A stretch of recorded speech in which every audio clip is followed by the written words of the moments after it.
Hi, everybody. Burning questions about running answered. I had sent out a Facebook message to the BCS Marathon group asking them to ask any question about running, and I would do my best to answer it. There were some toughies in here. The first one that I got from people was this one. Lisa asked, core training. She said, I hate it. I don't do it. I would love to have a short 20 to 30 minute runner specific core training routine that I can do at home. Do you have any suggestions? And I think I do.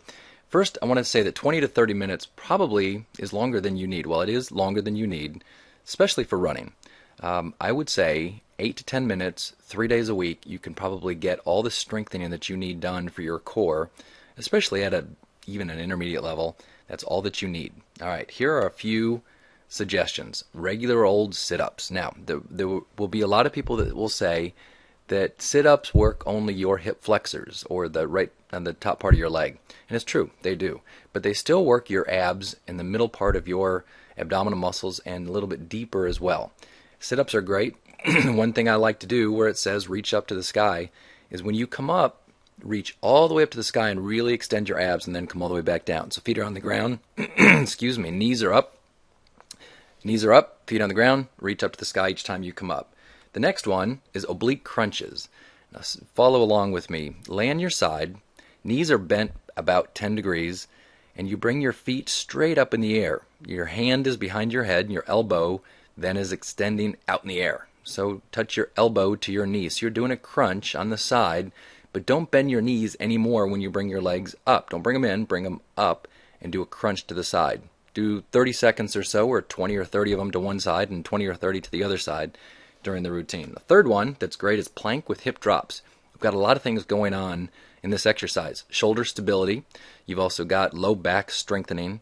You've got oblique, especially if you're doing hip drops, which means get into a plank position on your elbows, on your toes, face down, and you keep your body straight in the air, and then you can start dropping your hips down to one side and then drop it all the way to the other. So you're rotating. You're doing oblique, side to side hip drops in the plank position. Fourth one, Lisa, is deadlifts. Deadlifts can be done at a gym or they can be done at home. This is actually a very simple movement, but a very complex movement to teach, and that it's very easy to do it wrong. All it is bending over with a weight in your hands and standing back up. So deadlifts, but you want to keep your head up. You want to look straight out, keep that back flat, bend your knees about 5 degrees, bend over, and then stand back up. That's great low back, glute, which is your bottom, and hamstring training. So really the back as well as your abs is an important part of the core. So back, obliques, middle part of your core, all very important for core. Thanks, Lisa. The next question was from Omar, and he said, how do I maximize my marathon training, use my heart rate? I know a little bit about lactate threshold, the LT, anaerobic and aerobic zones, but really would like to know more about it. Do you have any books or websites? And I wrote there, I also put here a book by Joe Friel. Go to Amazon.com and get his book. Joe Friel is an outstanding mind in our industry. He coaches athletes, triathletes more so, but runners and triathletes, and he really has the heart rate training thing figured out and has written very in-depth books that are in-depth, but they're very easy to understand. I highly recommend that. Now, Omar, I'm not answering your question right here because this is a very long discussion and there's a lot to it, and I would like to put together a video soon about heart rate training. So for now, get the book. That will definitely help you get some more information now, and I'll get to more heart rate stuff in the next video or two when we get to it. The next question, actually the next 3 questions, are about injuries. Laura said, I've got Baker's cyst. What do I do? She really still wants to train. Baker's cyst is an increase in inflammation due to the synovial fluid behind your knee. Synovial fluid is your lubrication, and there is too much synovial fluid, and it's creating a cyst or an inflammation bulging against that knee, and it causes pain. If you, and you say diagnosed, Laura, I'm sorry, if you've been diagnosed, I assume you went to a doctor, and what did they tell you? They probably told you to rest, and that is probably the best advice, and that's not what you want to hear. I don't believe, unless your doctor has told you otherwise, that it is dangerous to run on that as long as it's not too painful to do. However, it will not get better, more than likely, if you continue to train as you are.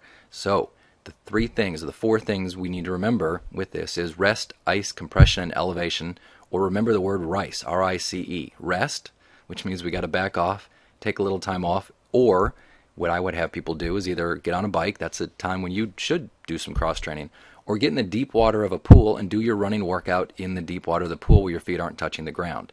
So rest, ice 3 times a day for 10 minutes.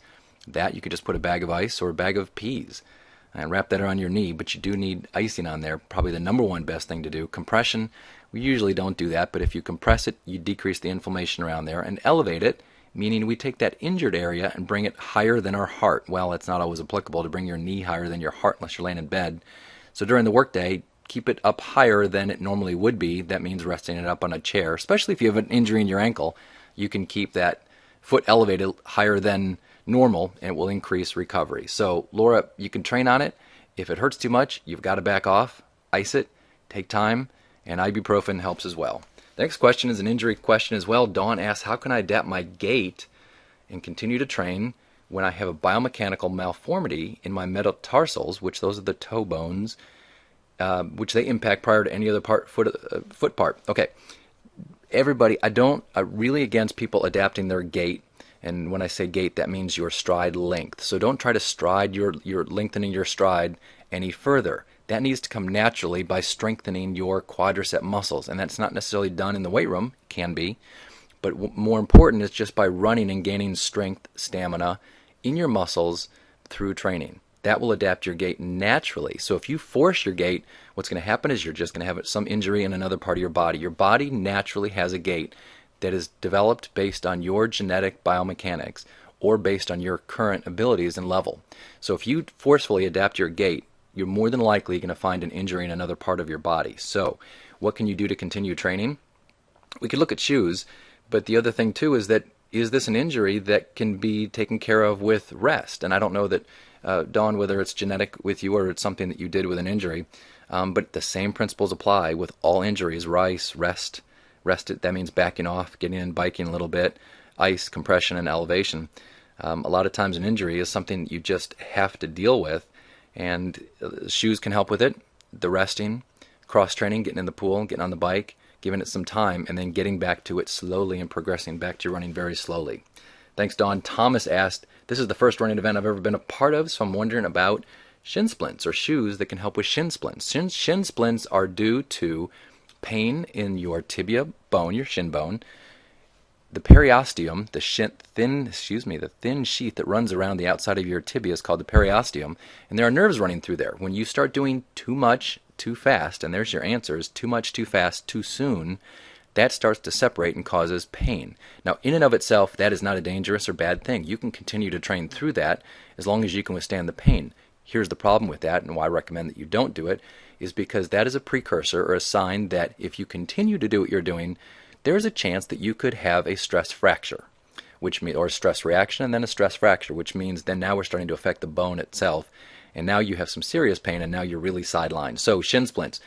Shoes, yes, you definitely can find some shoes, and if you ask me which shoes, I don't know, because shoes change every single year, and I don't keep up with all the companies and all the different shoes. There are athletic trainers who have some good shoe information, and I'll try to get that for you in a video soon. But know this, it's maybe not so much about shoes, although that is an answer. It is also about going and doing too much, too fast, too hard. Now, I say that, and you're thinking, but I only did 3 miles. But you have to understand that where you are, and I don't know what you did, Thomas, or what anyone does, but maybe that amount that you did, or the amount of time that it took to get those shin splints where it hurts, was too much, too fast, too hard. The answer is we got to back off and progress a little bit more slowly to build the muscles around that area to support yourself so that periosteum is not separating. So that's the answer with shin splints. All of those questions, I know they're frustrating. I've been through injuries, athletes that are through injuries. It's not the answers that we want to hear, but it is very, very common. All right, collegestationrunning.com. I've got to put in my shameless plug for the College Station Running. It's starting August 13th. I hope we have 1,000 people out at Wolf Pen, and it's probably thinking pretty grandiose. But even if we have 50 runners out there, I know we already have that many signed up. Saturday, August 13th, 7:30 a.m. That is free. Join us. But please go to collegestationrunning.com if you would, and just sign up on there and join us. It's for everybody, whether you're a walker, you're a runner, you're fast, you're slow, you're just starting. There's a lot of great races coming up this fall. I hope you join us. I hope this helped everybody. I hope we answered some questions, and there will be more coming soon later. Have a great weekend.